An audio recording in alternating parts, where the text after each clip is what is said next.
Oh, Tarsh isn't the first non-binary member of the Lords. Really? And we must look for it together.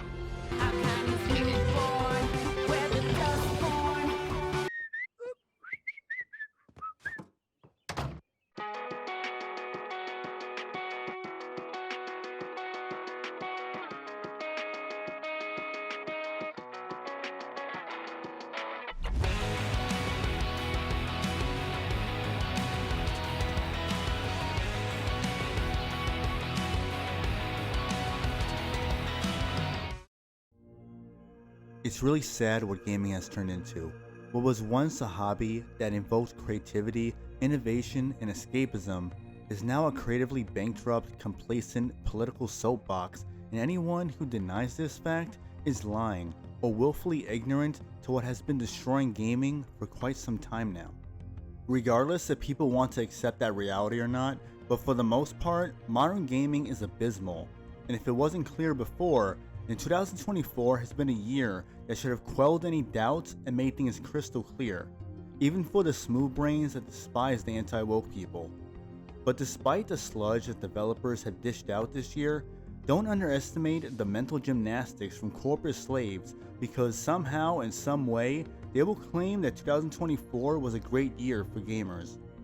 The state of modern gaming has become so depressing that a big chunk of the gaming population have gone back to the preferable older games of the past. The main reason being quite obvious. Older games are simply better than modern games, and there are plenty of reasons why. And before any modern gaming white knights claim that we're blinded by nostalgia, well, you're wrong, and here's why. We have lived through several gaming generations and actually know what good games are supposed to look like. We've lived through a time where there have been a consistent flow of quality games being released, many times all within a single year, while you guys are lucky to get 4 good games within that same time frame that actually work on launch and lack censorship, or have any libtard localization from a team of blue-haired theatergoers high off of coffee fumes at a local Starbucks in California.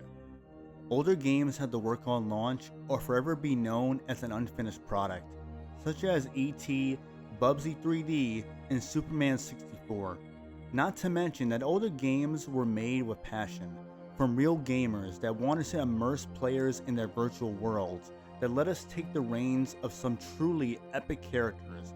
Developers back then wanted to innovate. They took advantage of the hardware and made the most of its potential. But best of all, they showcased their talent and artistry.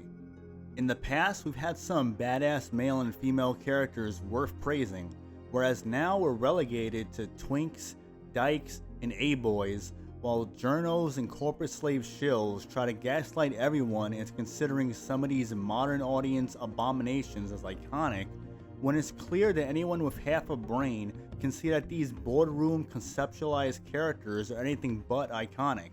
In fact, these characters are as bland as Young Ya's personality and as forgettable as Google Stadia. Sadly, due to far-left ideologies in gaming, the concept of true escapism is but a blur, since woke developers feel the need to beat players over the head with the message, all while consumer pigs outright lie that developers don't push propaganda, even when developers from Japan are telling you what they have to deal with when it comes to this ideological bullshit infesting the industry. The last several years have seen once great developers trade in artistic integrity for ESG money and virtual pats on the back from loony activists pretending to be journalists. Furthermore, these same developers have ignored the negative impact cramming political and gender ideologies have had on modern gaming, and this was something that wasn't affecting older games, due to the developers back then not allowing radical far-left activists hijack studios or get in bed with corpo elite investors. I remember when I was a preteen playing Star Fox Adventures in 2002, I was taken back by how beautiful the world looked and how intriguing the story was, with all the talking dinosaur characters while Fox McCloud tries to make sense of everything through combat encounters and puzzle solving, accompanied by one of the greatest soundtracks in video games in my opinion. So many things stuck with me from Star Fox Adventures, and it was thanks to Rare creating a journey that invoked escapism. So much so that the memories from that game are still ingrained in my brain, along with many other games from the past. Games from that era were all about the player getting lost in the worlds the developer created, to engage with characters and tackle obstacles that would leave a lasting impression. Which is why I was fortunate enough to have grown up in that era of video games and the entertainment industry as a whole, because back then, creators wanted to give consumers escapism and memories that would stay in our minds for years to come, without pandering or shallow representation to validate anyone's existence. And even when entertainment got political, it wasn't meant to beat you into submission with one-sided narratives. Rather, it was there to actually serve the plot and not lecture us endlessly. There was a time when the games industry was unapologetic. There was edginess and a sense of humor that wasn't exclusive to one side of the aisle.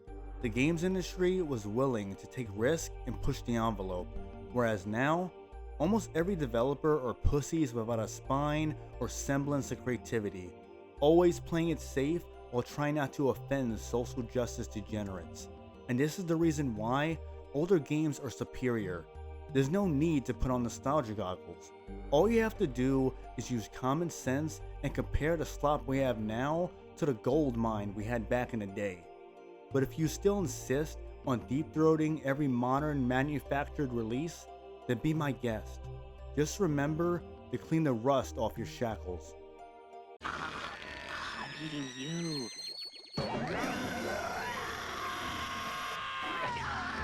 Get off! Stop it! You animals off of me! You full yet? You've eaten almost everything in the room.